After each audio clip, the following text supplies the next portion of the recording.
Sungai Klang dibersihkan untuk elak banjir. Tapi air surut bawa cerita yang tak terduga, mayat, termasuk bayi. Apa yang sebenarnya berlaku?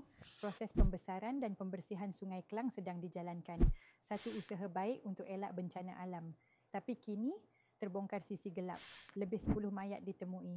Ada yang dewasa, ada juga bayi, mayat dalam air. Apa berlaku? Kalau mayat tenggelam dalam air, dalam 3 ke 5 hari, tubuh mula membengkak. Dalam 1 ke 2 minggu, kulit mula terpisah.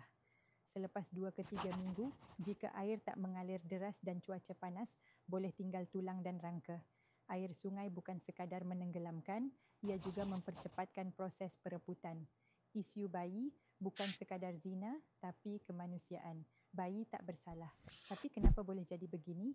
Mungkin kehamilan tak dirancang, tak ada sokongan, tak tahu wujudnya pusat baby hatch.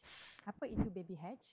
Di Malaysia, baby hatch adalah pusat khas untuk tinggalkan bayi secara selamat dan rahsia.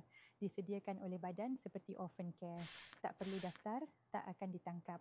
Bayi terus dijaga dan diberi peluang hidup. Ini bukan galakkan zina. Ini ajak kita jadi manusia.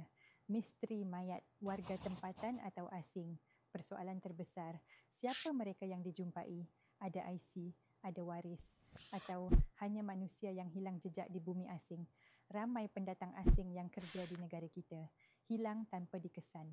Sebahagian dari mereka mungkin tak pernah didaftarkan pun. Air sungai mungkin bersih semula, tapi kita kena bersihkan jiwa masyarakat juga. Masyarakat yang terlalu cepat menghukum sampai manusia hilang arah dan bayi tak berdosa dibuang tanpa peluang. Jika anda kenal sesiapa yang terdesak, tak tahu arah, bantu mereka. Sebarkan tentang baby hatch. Kita tak boleh selamatkan semua, tapi kita boleh hentikan dari berulang.